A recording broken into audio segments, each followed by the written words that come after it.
Master. Headline News Flash. Sumasambulan sa buong Pilipinas. Headline News Flash. Headline News Flash. Sumasambulan Sa ulo ng ating mga balita ngayong umaga, Sunshine. Headline News Flash. ating balitang regional. Kasambahay ni Twin Star Gilbert Estrella hindi matawaran ang kwento ng kanyang 35 years sa pag-aaruga sa pamilya Estrella. Headline News Flash.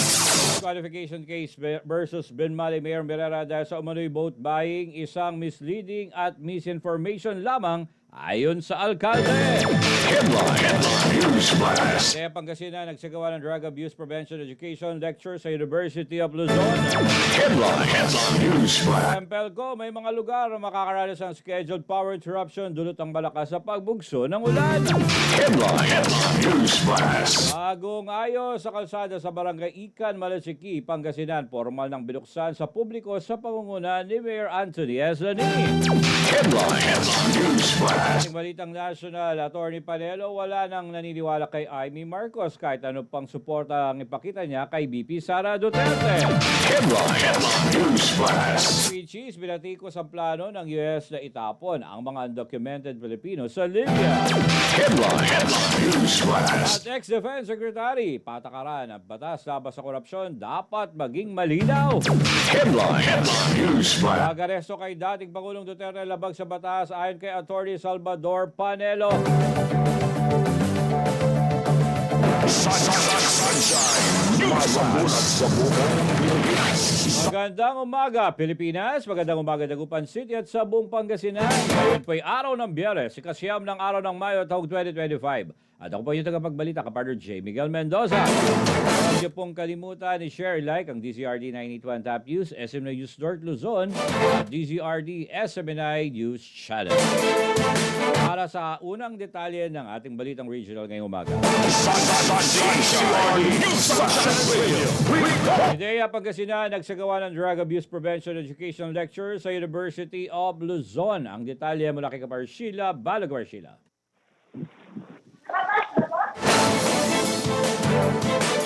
Partner Sheila?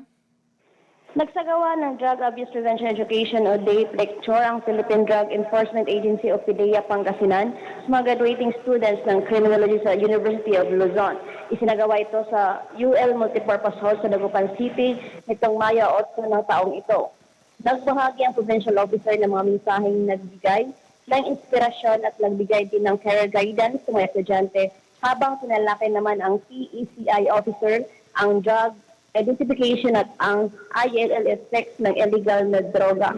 Kabilang sa nakiisa sa lecture ang Criminology Faculty members na pinamunuan ni Professor Salvador Samson, Department Head at ng 4th Year Criminology interns ng nasabing universidad. Para sa Pilipinas mong mahal, Sheila Balo ka partner mo sa balita at serbisyo.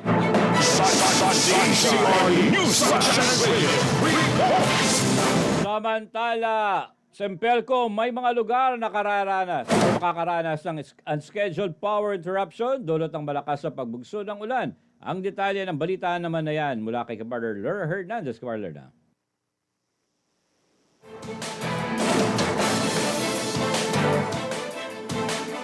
Kapartner Ler na? Kapartner Ler na?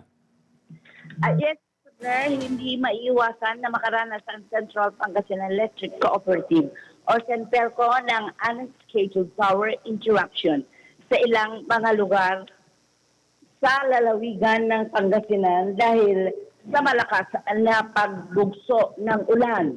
Ito ang ipinaluwanag ni Risa Reyes, Information Officer ng Senpelco. Particular na anya kapag may mga pagkulog ay bumibigay ang mga linya ng kuryente, ngunit sa mangilang-ngilang parte lang ng lalawigan at agad namang inaaksyonan ng mga maintenance personnel. Sunshine News Blast.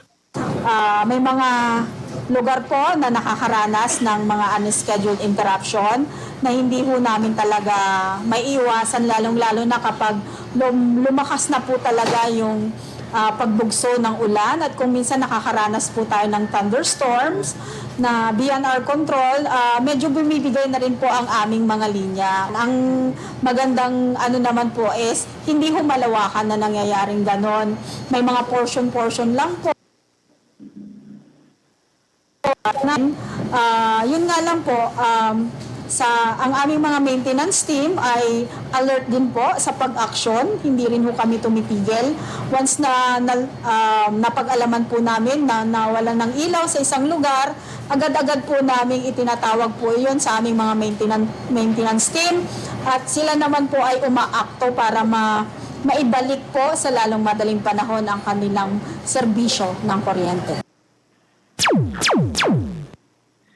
Ali Reyes, sa kabila ng mainit na panahon ay bumaba ng konti ang rate ng kuryente sa nakaraang buwan at inaasahan na tuloy-tuloy ang pagbaba nito. Para sa Diyos at Pilipinas kong mahal, Learner Hernandez, kapatner mo sa balita at Samantala, kasambahay ni Twin Star Gilbert Estrella ng 6th District hindi matawaran ang kwento ng kanyang 35 taong pag-aaruga sa pamilya Estrella. Ang detalye ng balita mula kay Kaparlet Morbigera. Kaparlet? Hindi matawaran ang kwento ni Manong Dita, ang kasambahay ng pamilya Estrella sa 35 years na taong pag-aaruga, pagmamahal at tunay na malasakit sa pamilya. Ayon kay Manang Dita, ipaglalaban niya ang pamilyang Estrella dahil maraming tulong na naibigay ang mga Estrella sa kanyang pamilya. Sunshine News Blast. Sa-aral nila yung anak kong dalawa. Ngayon yung apo ko na naman. At saka marami kong inano sa kuliling na may problema ilalapit. Kasi sobrang mait silang pamilya. Wala akong masabi. Hindi ko ipagpapalit maski anong mangyari. Hindi ko ipagpapalit ng Estrella. Si Manang Dita ay isa sa mga at taong pinakamalapit sa pamilya Estrella at naging saksi kung paano pinalaki ang pagmamalasakit ng isang Estrella. Ito lamang ay isa sa mga testamento ng mga taga-suporta ng ading ng 6th District ng probinsya ng Pangasinan na si 6th District Gilbert Estrella na nagpapatunay ng malasakit at kabutihang loob na matagal nang isinasabuhay ng pamilya Estrella. Para sa Diyos at para sa Pilipinas kong mahal, kapartner, Ilet Morbigera, kapartner mo sa balita at service. Sunshine News Blast. Samantala, disqualification case versus Binmalay Mayor Mirera dahil umano sa vote buying, isang misleading at misinformation lamang ayon sa alkalde. Ang detalye sa pagbabalik ni Kaparlet Morbigera. Kaparlet? Hindi na bago para kay Binmalay Mayor Pedro Petera ang misinformation at misleading na mga issue sa panahon ng eleksyon. Ito matapos makatanggap na naman ng panibagong paninira si Mayor Petera mula sa isang radio commentator na umano'y nahaharap ang alkalde sa disqualification case dahil sa umano'y vote buying. Sunshine News Blast. Misleading, disinformation, nililigaw ang taong bayan, no?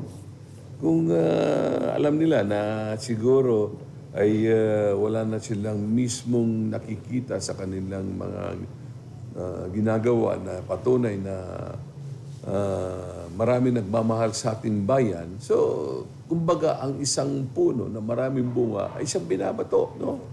Araw-araw yan binabato dahil sa sarap ng at matamis na kanyang bunga. Kaya alam natin, we will expect that. Yung disinformation, misleading na ginagawa, lalo-lalo na ay pinangungunahan ng isang mismong tagapagsalita, no? Kumbaga, isang radio commentator na alam niya na siguro ay ewan ko kung saan niya nakuha yung impormasyon na yan.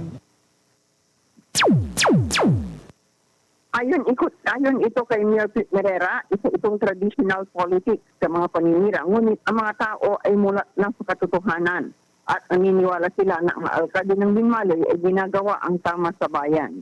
Sinamo naman ni Mayor Petera ang katunggalin nito na ipakita ang isinumiting disqualification case. Dahil sa ngayon, ay wala pang natatanggap ang alkalde na notice kaugnay dito. Para sa Diyos at para sa Pilipinas kong mahal, kapartner, Iletmore Brigera, kapartner mo sa Balita Access. Sunshine News Flash. Dagdag pambalita, Sempelco Annual General Membership Assembly or AGMA 2025 gaganapin sa Mayo at 31. Mahigit 2 milyon ang ipamamigay na papremya ba? Maganda yan. Alamin natin yan kay Kamar Bienberg Gabiya. Kamar Bien? Yes, good morning ka-partners. Sa darating na Mayo at 31 ay maggaganap ang Senpelco na Annual General Membership Assembly o AGMA 2025.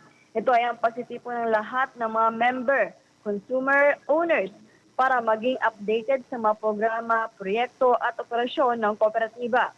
I-livestream ang nasabing aktibidad sa kanilang official na Facebook page para sa mga miyembro habang pisikal na lalahok ang mga opisyal sa venue. Kaabot naman sa 2 milyong papremyo ay pamimigay sa malalahok ng Facebook live stream ng AGMA 2025. Sunshine News Blast. Ititake ko na rin po yung pagkakataon para anyayahin po ang lahat na maki-join, makilahok, manood at manalo ng todo-todong papremyo. Alam niyo po, may online registration kami. Ilag lang po nila doon sa agma-2025.simpelco.com para mapunta sila doon sa link for the registration. Kung gusto pa nilang malaman ang detalye nito, mag-open lang ho sila sa FB page ng Simpelco para mayroon ho kaming mga pinupost doon, yung guideline kung paano sila mag-register. Umaabot po ng mahigit 2 milyon ang ipamimigay naming papremyo. So, Para sa interesado ng AGMA 2025 ay magrehistro sa online sa agma2025.senpelco.com at para sa karagdagang detalye ay bumisita sa Facebook page na Senpelco. Para sa Diyos Pilipinas, kumatisibyan bergabi niyang kapartner mo sa balita at servisyo. Sunshine News Flash. Iba pang balita, DPWH Region 1 na kumpleto ang construction ng kalsada sa Barangay Batang, Impanta, Pangasinan. Ang detalye mula kay Kamar Sheila. Balo, Kamar Sheila. Nakumpleto na ang konstruksyon ng isang kalsada sa Barangay Batang sa bayan ng Infanta, Pangasinan. Layunin ng proyekto na mapabuti ang transportasyon ng mga produkto at serbisyo at magbigay rin ng mas maayos na daan para sa mga residente at mga barangay at munisipalidad. Magkakaroon na lamang ng 1 minuto ang shadow time sa isinagawang bagong kalsada kumpara nung ito ay lubak-lubak pa na aabot sa 5 minuto ang biyahe. Ang nasabing kalsada ay may habang 131 meters, lapad na 4 na metro. May kasamang mga ditches para makontrol ang drainage sa tuwing tag-ulan. Sinimulan ang proyekto ng DPWH Pangasinan First District Engineering Office noong Pebrero 7 ng taong ito at nakumpleto nakaraang buwan ng Abril at 3 na may pundo sa ilalim ng General Appropriation Act of 2025 na may halaga sa mahigit na 4.8 million pesos. Para sa Diyos sa Pilipinas kong mahal, Sheila Balog ka partner mo sa balita at sa fish. Sunshine News Flash. Samantala, bagong ayos sa kalsada sa barangay Ikan, Malasiki, Pangasinan. Formal nang binuksan sa publiko sa pangunguna ni Mayor Anthony Esdoni. Ang detalye mula kay Kapar Lerna Hernandez. Kapar Lerna. Formal nang binuksan sa publiko ang bagong ayos sa kalsada sa barangay Ikan sa bayan ng Malasiki, Pangasinan sa pangunguna ni Mayor Noel Anthony Heslani. Ito ay may habang 250 meters, luwang ng 4 meter at kapal na 0.20 meter. Lumahok sa blessing at ribbon cutting mga Sanggunyan Bayan members, punong barangay Michael Cardenas at iba pang barangay officials. Nakiisa rin ang kawani ng lokal na pamahal na papunguna ni Municipal Engineering Office na pinapamunuan ni Municipal Engineer Gaudencio Sanchez. Ang nasabing upgraded road ay isa sa mga proyekto ng LGU Malasiki para sa taong 2025 na pinondohan mula sa 20% Development Fund. Para sa Diyos at Pilipinas kong mahal, Lerner Hernandez, kapartner mo sa balita at service. Sunshine News Sa buong Pilipinas. Abangan mamaya. Sunshine News Blast. Wala nang naniniwala kay Amy Marcos kahit ano pang suporta ang ipakita niya kay VP Sara Duterte. Yan ay ayon kay Atty. Panelo. Headline. Ex-Defense Secretary, patakaran at batas laban sa korupsyon dapat maging malinaw. Lahat ng detalye ng balitang yan, makalipas lamang magling paalala.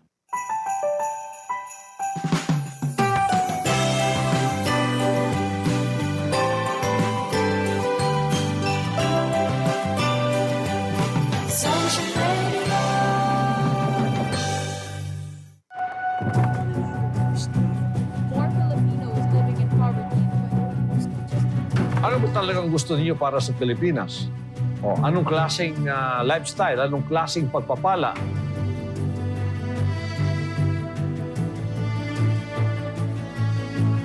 Excellent world. New world. Ganito ang Kingdom Nation ngayon. Pinagpala ng dakilang. O, ngayon, gusto ko bang mangyari ito sa Pilipinas? Gusto ko. Mahal natin ang bansa. Ano man ang maiambag natin sa ating bansa, gagawin natin for the majority of us. Mahal ko ang Pilipinas. Bansa natin po. Bansa natin ito. We have sown the seed of love for our country. My only hope for this country is it may become number one. That's my dream. Vote straight, PDP Laban. Vote Pastor Apollo C. Kibuloy, number 53 sa balota. This political advertisement is paid for and paid by Pastor Apollo C. Kibuloy, KOJC Compound, Davao City. Higit na pinalakas, higit na pinalawak, at higit na pinakikinggan. Sunshine Radio, kapartner mo sa balita at serbisyo. DZRD Dagupan, alternatibong radyo sa buong Pangasinan. Iba sa iba, sa iba, sa iba. Muling nagbabalik ang Sunshine News Blast. Sunshine News. Nasa 47 na ng umaga, tuloy-tuloy na tayo sa ating balita. Wala nang naniniwala kay Amy Marcos kahit ano pang suporta ang ipakita niya kay VP Sara Duterte. Ayon yan kay Atty. Panelo, ang detalye mula kay Kapatid Berhil Parma.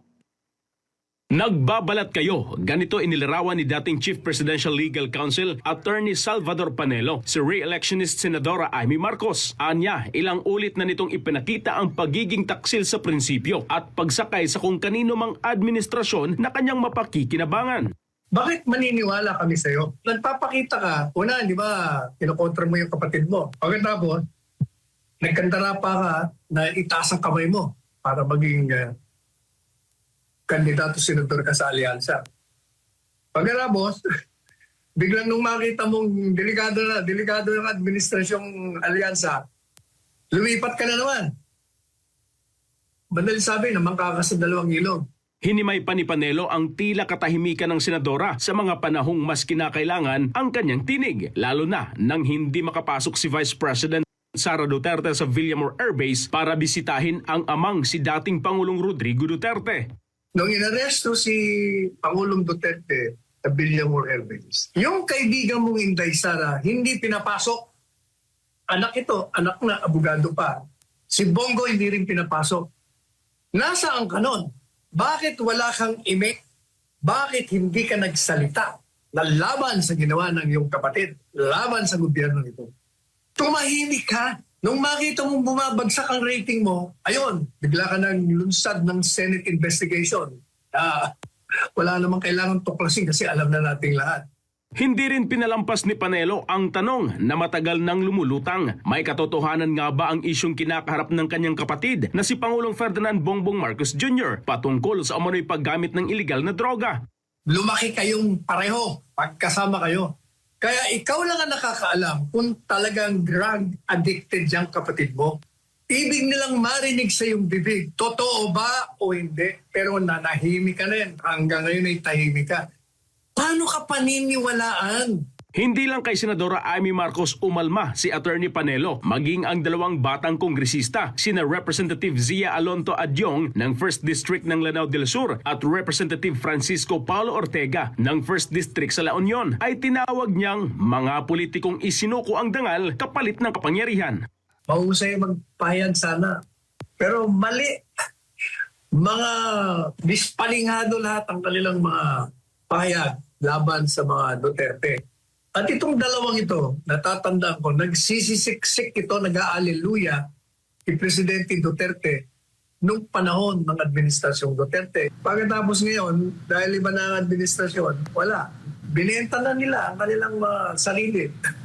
At kinukontra kahit na mali, sige pa rin sila. Matatanda ang sinabi ni Adyong na itigil na raw ni VP Sara ang ginagawa umanong shaming campaign habang si Ortega naman ay binatikos ang pangalawang pangulo dahil umano sa pananahimik nito sa kabila ng pang-aangkin ng teritoryo ng bansa. Sa dulo, iginiit ni Panelo na ang ganitong mga uri ng politiko na tila mabilis makalimot, mabilis magpalit ng kulay ay hindi raw dapat pagkatiwalaan ng bayan. At para sa kanya, ang pananahimik sa oras ng krisis ay hindi tanda ng respeto, kundi pagtataksil. Para sa Diyos at sa Pilipinas kong mahal, ito si Verhil Parba, SMNI News.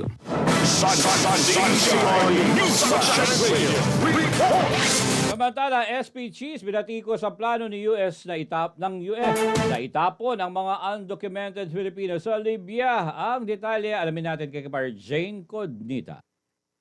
Mariing binatikos ni Senate President Francis Cheese Escudero ang umano'y pinaplano ng Amerika na ipadala sa Libya ang mga Asian immigrant, kabilang ang undocumented Filipinos na nahaharap sa deportation. Nagpahayag ng matinding galit si Escudero. Iginiit niyang hindi hayop ang mga Pilipino para basta na lamang itapon sa disyerto ng Libya. Anya, nararapat silang igalang at bigyan ng karampatang proteksyon. Ang Libya ay isang bansang nasadlak sa digmaan at kilala sa malulupit na kondisyon sa mga kulungan, kaya't nangangambang marami na ang mga ipapadala roon ay masasadlak lamang sa matinding kapahamakan.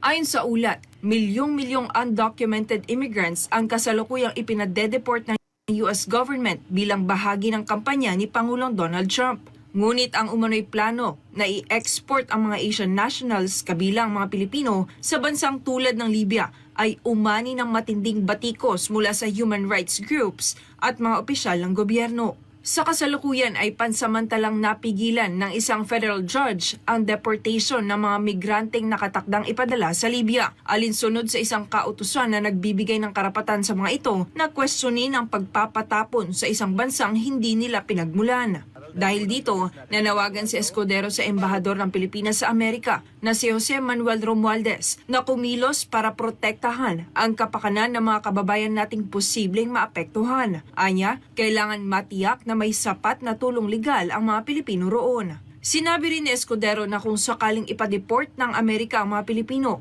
handa ang gobyerno ng Pilipinas na tanggapin sila ng may dignidad at respeto. Ito si Jane Codnita, inyong citizen correspondent taguulat para sa Diyos at sa Pilipinas nating mahal.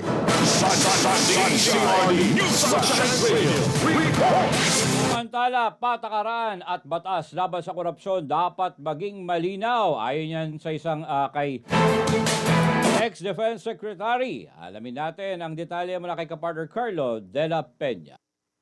Sunod-sunod ang malalaking kaganapan sa bansa sa mga susunod na araw at buwan na tiyak na aabangan ng milyon-milyong Pilipino. Una, ang magiging resulta ng 2025 midterm elections na kapanapanabik dahil maraming Pilipino ang nagnanais na magkaroon ng pagbabago sa kasalukuyang namamahala sa bansa.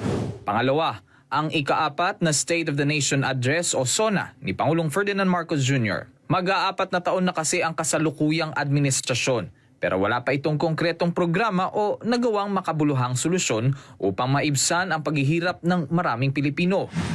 Para kay Norberto Gonzales, tila unti-unting nawawala ang mga resulta ng kanilang tinrabaho noong mga nagdaang administrasyon. Kung matatandaan, kabilang si Gonzales sa mga grupong nagpatalsik sa rehimeng Marcos dahil hindi nila natiis ang matinding korupsyon at pagyurak sa karapatang pantao. Ito ang mga isyong para sa kanya ay tila muling bumabalik sa panahon ngayon ni Marcos Jr.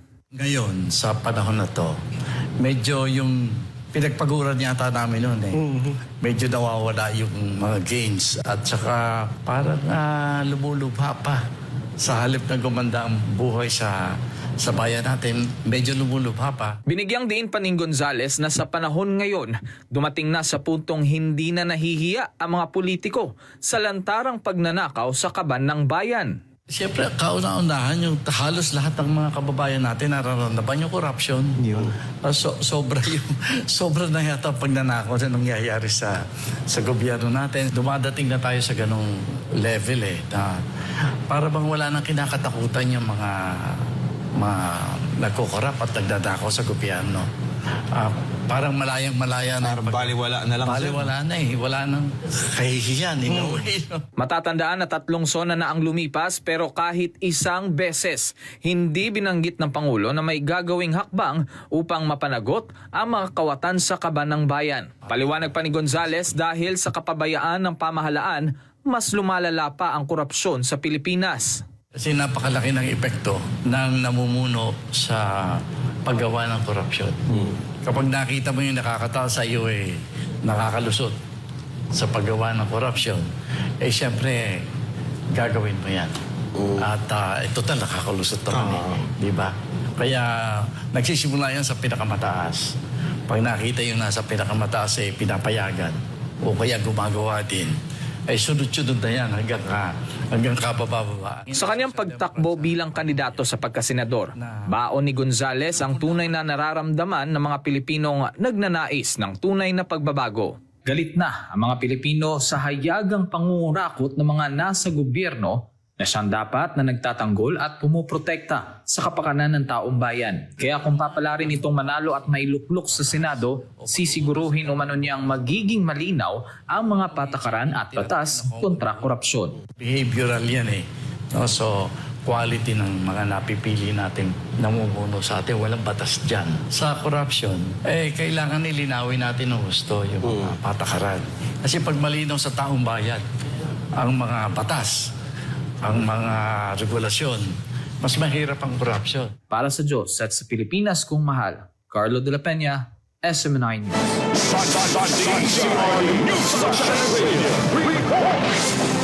Iba pang balita, pag-aresto kay dating Pangulong Duterte labag sa batas. Ayon yan kay Atty. Salvador Panelo. Ang detalye mula kay Kaparder Prince Tripoli. Dumipensa ang Malacanang kaugnay sa naging pahayag kamakailan ni Vice President Sara Duterte hinggil sa iligal na pag-aresto kay dating Pangulong Rodrigo Duterte. Sa pamamagitan ni Claire Castro, itinanggi ng palasyo ang akusasyon ng Vice Presidente na may pananagutan si Pangulong Ferdinand Marcos Jr. sa pagkakaaresto sa kanyang ama at pagdala sa kanya sa International Criminal Court sa The Hague, Netherlands. Legal daw ito, sabi ni Castro. Ngunit para kay Atty. Sal Panelo, dating Chief Presidential Legal Counsel, labag sa batas ang naging hakbang ng administrasyon. Kasabay niyan ay hindi rin niya pinalampas ang pagkakataon na tawagin si Castro na bulag sa nangyayaring paglabag ng gobyernong Marcos Jr. Itong si Aling Clara, nabigyan lamang ng posisyon, wala. Bulag. Bulag na bulag. Pinagtatanggol niya ang napaka-obvious, maliwanag. Marami man tayo nakalatag na news. Paglabag. Dagdag pa ni Panelo, malinaw ang ilegalidad ng pagkakaaresto kay dating Pangulong Duterte dahil wala ng jurisdiksyon ng ICC sa Pilipinas mula nang umatras ang bansa sa Rome Statute noong 2019. Aling Clara, bakit ka mo may kilalaman? Sapagkat isang mamamayang Pilipino ang isusuko mo sa isang dayuhang hukuman na wala namang jurisdiction dito sa ating bansa. At yan ay sinabi ng principal mo, presidente ng bansa, walang jurisdiction.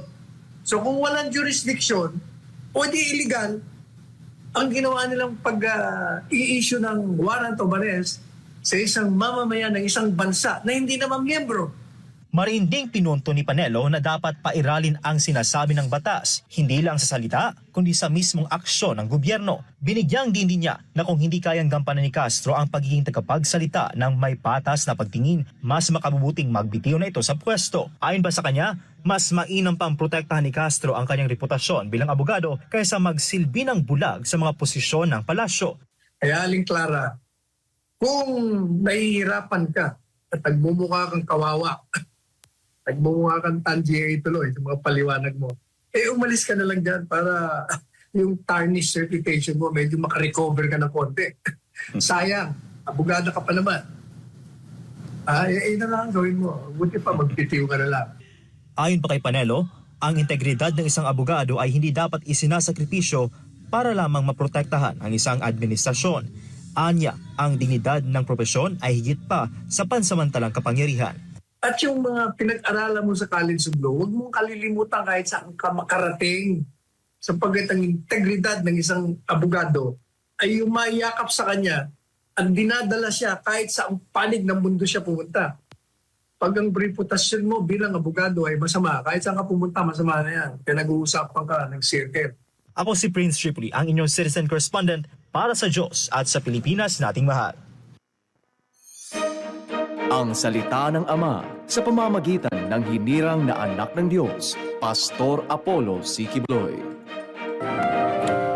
Hindi mo maaaring sabihing tunay mong iniibig ang Diyos kung hindi mo tinutupad ang kanyang mga salita.